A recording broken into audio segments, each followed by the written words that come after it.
Hey guys, welcome to smile for all. Guys, आज मैं आप लोगों के लिए एक ऐसा इंटरव्यू सेशन जो है वो मैं लेके आया हूँ जिसके अंदर आपको बहुत कुछ सीखने को मिलेगा, बहुत कुछ जानने को मिलेगा।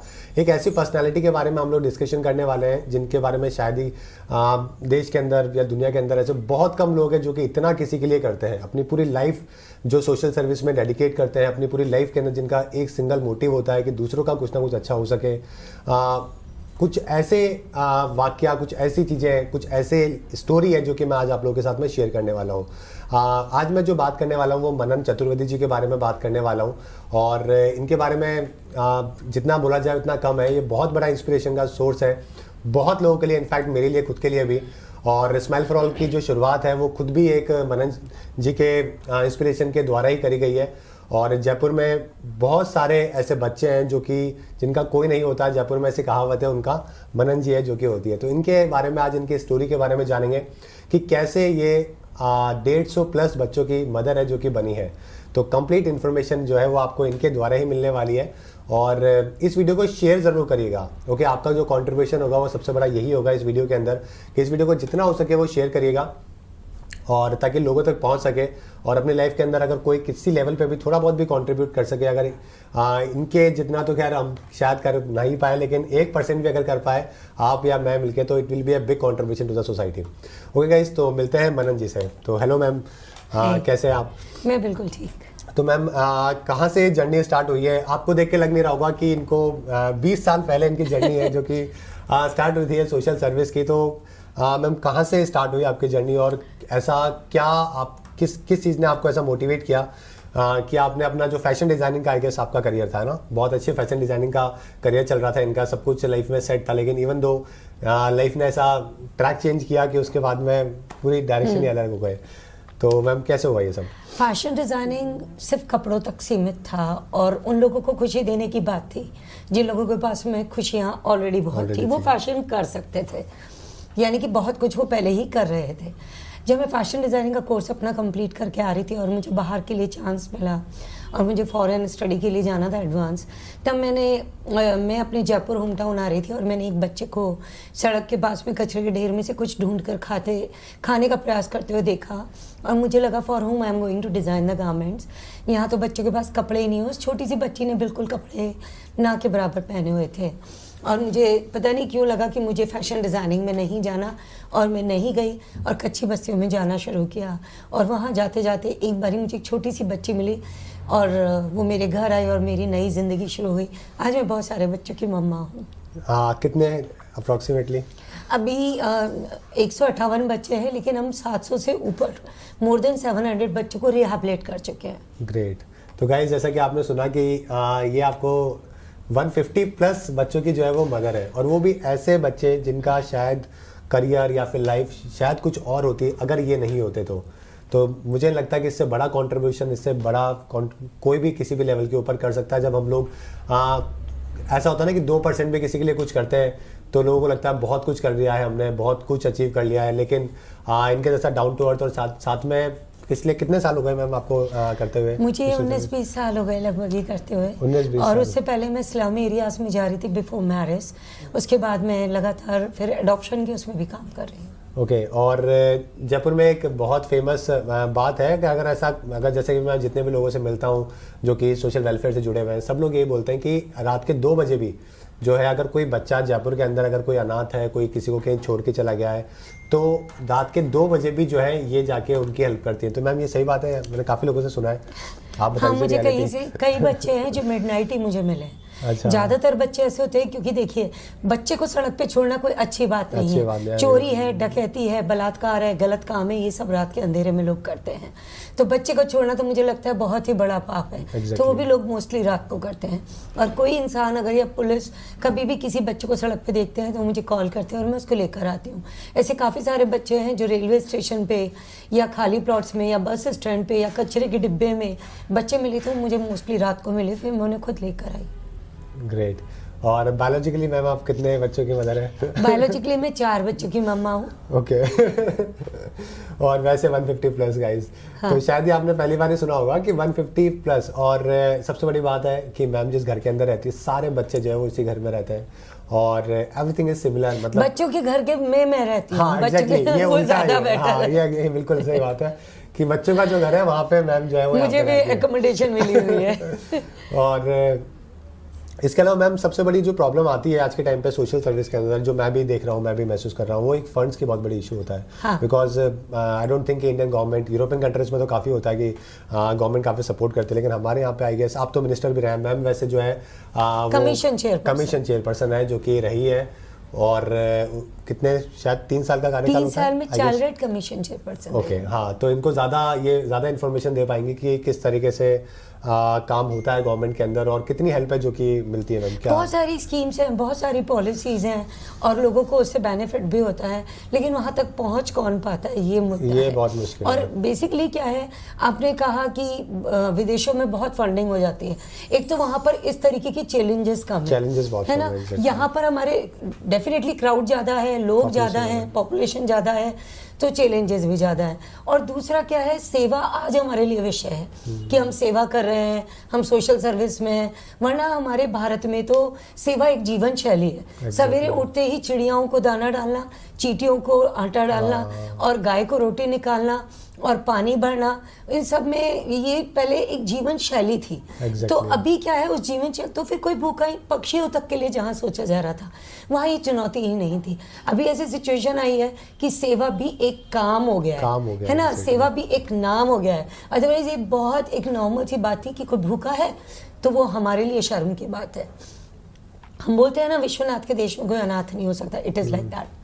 तो इसलिए चुनौती है और इतनी सारी ज़रूरत है, इतने सारे ऑर्गेनाइजेशंस हैं, लोगों को जज करने में दिक्कत आती है, कौन वास्तव में काम कर रहा है, कोई नहीं कर रहा है, अच्छा बुरा हर जगह होता है, तो लोग थोड़ा सा झिझकते हैं, इसलिए फंड में चैलेंजेस आते हैं। बिल्कुल, हाँ, ये काफ़ी बड़ा चैलेंजेस है जो कि, और जब इतने सारे बच्चों का आप अकोमोडेट कर रहे हो, जयपुर में रह रहे हो, और तो ये अपने आप में बहुत बड़ा चैलेंज है मतलब।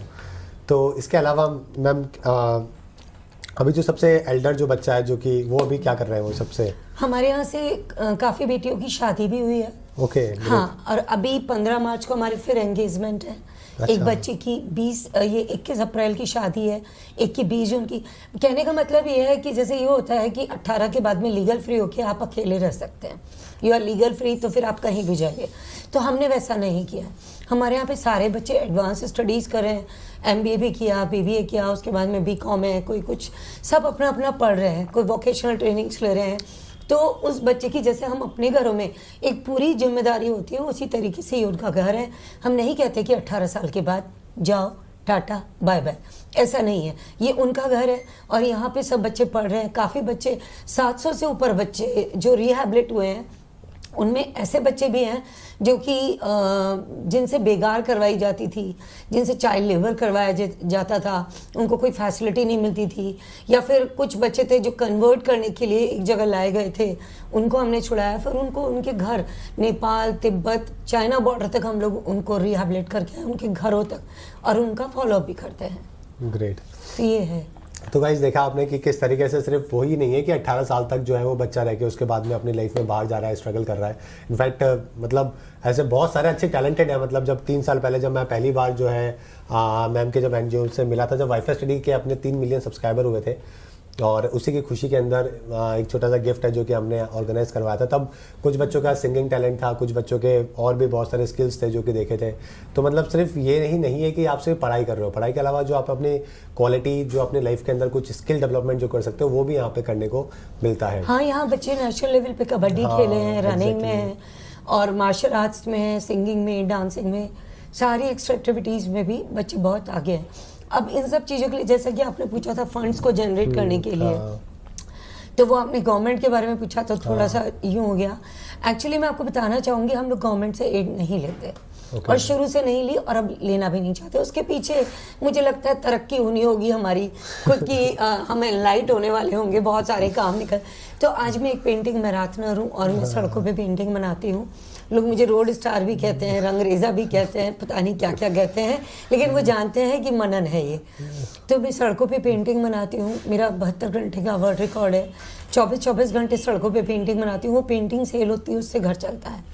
थिएटर्स करती हूँ, थिएटर्स में बहुत सारे सोशल सब्जेक्ट्स पे भी हैं और स्पिरिचुअलिज्म पे भी हैं, काफ़ी डिफरेंट उसमें यही बच्चे या जो स्लम एरिया के बच्चे हैं वो भी पार्टिसिपेट करते हैं और बहुत अच्छा एक्ट करते हैं। तो वो एक ज़रिया है हमारे इनकम का कि हम लोग उसके डोनर कार्ड सेल करते हैं। हमारी एक मैगज़ीन अभी रुकी हुई है कोविड के कारण, लेकिन एक मैगज़ीन आती है बोगनवेलिया, उसमें हम करते हैं। और बस ऐसी छोटी छोटी एक्टिविटीज़ करते हैं। अभी मेरे पीछे लिफाफे रखे थे, अभी पता नहीं किधर, तो हम लोग पेपर बैग्स भी बना रहे हैं, चॉकलेट्स बना रहे हैं, डिफरेंट एक्टिविटीज़ कर रहे हैं जिससे कि घर स्वाभिमान के साथ चले। और ये आप यकीन मानिए कि जब गवर्नमेंट से एड हम नहीं ले रहे तो हमने इतनी सारी चीज़ें की, उससे हमारे यहाँ पर बड़े पलने और जो बच्चे बड़े हो रहे हैं उनके अंदर एक स्वाभिमान का बीज कहीं ना कहीं पैदा हो गया है और वो खुद भी चाहते हैं कि हम स्वाभिमान के साथ जिएं और कुछ ना कुछ ऐसा करते रहें। ग्रेट। तो गाइस, जैसा कि आप लोगों ने जाना कि किस तरीके से जो है मैम अपना पूरा का पूरा फंड्स को मैनेज कर रही है और इतने सारे बच्चों को स्वाभिमान के साथ में जीना जो है वो सिखा रही है। ये अपने आप में बहुत बड़ी बात है कि इस तरीके से विदाउट गवर्नमेंट की एड के, विदाउट कोई बहुत ज़्यादा फैमिली के अंदर आपके बहुत ज़्यादा वेल्थ हो तो फिर भी बात समझ में आती है कि काफ़ी ईजी हो जाती है चीज़ें। ओके, लेकिन जब आप इस तरीके से भी नहीं होते, सब कुछ आपको मैनेज करना होता है, तो ये अपने आप में बहुत बड़ा चैलेंज है जो कि होता है। साथ में जैसा कि मैम ने बताया कि ये पेंटर भी है और 24 घंटे से भी ज़्यादा पेंटिंग है जो कि खड़े होने के बनाती है। और शायद अभी होना भी वाला है, सूरत के अंदर एक और नया इवेंट है जो कि मैम का होने वाला है। और कब, कितने तारीख को? 15 तारीख को, 20 तारीख को, 20 से 21 तारीख को। तो गाइज, अगर आप लोगों में से अपने जो भी स्माइल फॉर ऑल फैमिली के लोग हैं तो सूरत के अंदर जो है ये मैम का इवेंट होने वाला है, आप ज्वाइन कर सकते हैं। मैम, लोकेशन अभी कुछ डिसाइड है? सूरत में I will share with you. Yeah sure, I will share also. Guys, मैं आपको जो है कम्युनिटी पोस्ट के ऊपर बता दूंगा क्योंकि काफ़ी सारे स्माइल फॉर ऑल के भी ऐसे वॉलंटियर्स हैं जो कि सूरत में रहते हैं। तो आप लोगों में से कुछ लोग हैं जो कि जा सकते हैं, मिल सकते हैं, देख सकते हैं कि किस तरीके से 24 घंटे से भी ज़्यादा जो है कोई पेंटिंग बना सकता है। रियलिटी है ये, मतलब हाँ। एक बार मैंने 16 घंटे की क्लास ली थी तो मुझे मालूम है कि 16 घंटे खड़े हो रह के पढ़ाना कितना मुश्किल होता है। तो पेंटिंग तो और बहुत ही क्रिएटिव काम है, मतलब, तो ये तो अपने आप में और बहुत बड़ी बात है। तो ये सारी चीज़ें हैं दोस्तों जो कि यहाँ पे आप लोगों के साथ में मैम ने शेयर करी है। इसके अलावा गाइज, अगर आपके कोई भी डाउट हैं जो कि आप पूछना चाहते हैं मैम से किसी भी प्रकार से कुछ भी, मतलब एक बात बताइए, जब आपने, ये मेरा खुद का सवाल है जो कि मैं पर्सनली जानना चाहता हूँ कि आपको क्या क्या चैलेंजेस स्टार्टिंग में देखने को मिले जब, बिकॉज इंडियन सोसाइटी आपको मालूम है फैमिली प्रेशर है, ऐसा क्यों कर रहे हो, क्या कर रहे हो, क्या मिलेगा, क्या क्या पड़ा है इसमें, लोग तो रेस्पेक्ट वैसे नहीं करेंगे, है ना, ऐसे बहुत सारे मतलब ये जनरल सवाल है, मतलब जो मेरे पास भी आते हैं, तो आपके पास तो कितने आते होंगे। देखिए, एनजीओ का नाम ही ऐसा हो गया कि मैं एनजीओ चलाता हूँ या चलाती हूँ तो लोग आपको एक शक की निगाह से देखते हैं।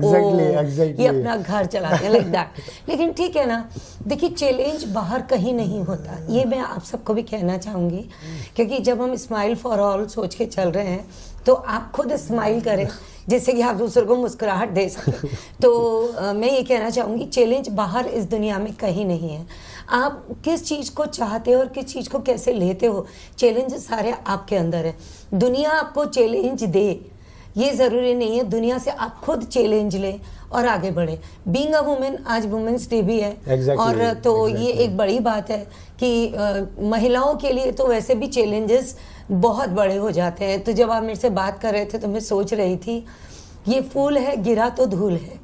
एग्जैक्टली, ये फूल है गिरा तो धूल है, लेकिन तुझे जन्म दिया तेरे बीज का यही मूल है।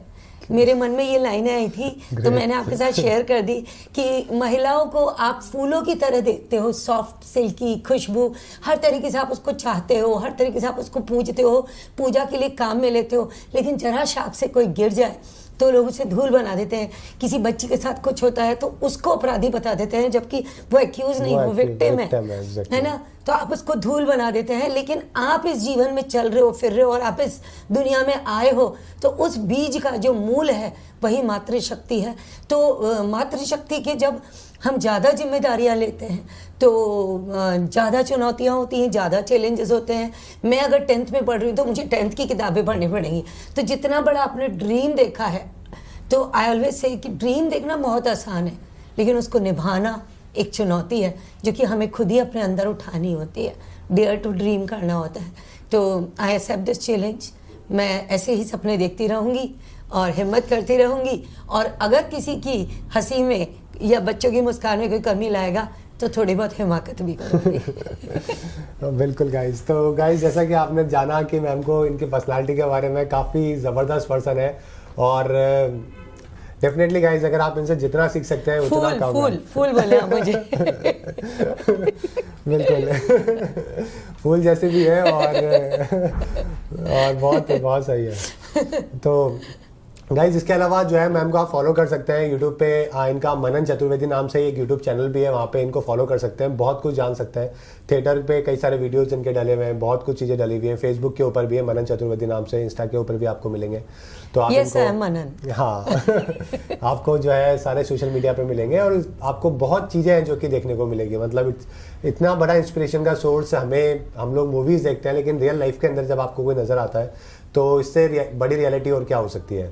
तो यहाँ पे बहुत सारे ऐसे आप लोगों में से ऐसे स्टूडेंट हैं। अभी रिसेंटली जैसे बंगाल के अंदर, कोलकाता के अंदर हमारा एक ग्रुप है, स्माइल फॉर ऑल जो कोलकाता ग्रुप है, उसके अंदर सिर्फ एक लड़की थी। तो काफ़ी कॉम्प्लिकेशंस थे कि 10 लड़के हैं, एक लड़की है वॉलंटियर के अंदर, तो काफ़ी प्रॉब्लम हो रही थी। थोड़ा मैनेज किया, फिर वहाँ पे एकदम से 4-5 लड़कियाँ और आ गई, अब वो ग्रुप थोड़ा सा ठीक हो गया है।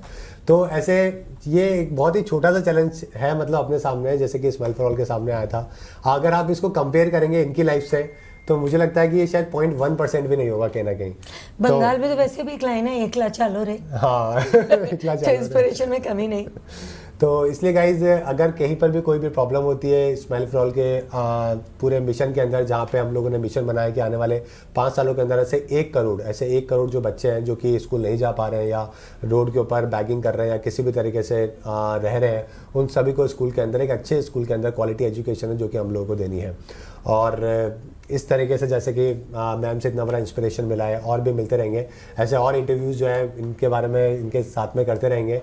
और आई डोंट हैव वर्ड्स, मतलब आपके लिए सीरियसली 20 साल से जो है अगर जो इतना कंटिन्यूस डेडिकेशन जो दिखा रहे हैं, तो उनके लिए अगर मेरे पास ऑब्वियसली मतलब इतने तो वर्ड्स ही नहीं है अपने पास में कि मैं इनकी तारीफ़ कर सकूँ।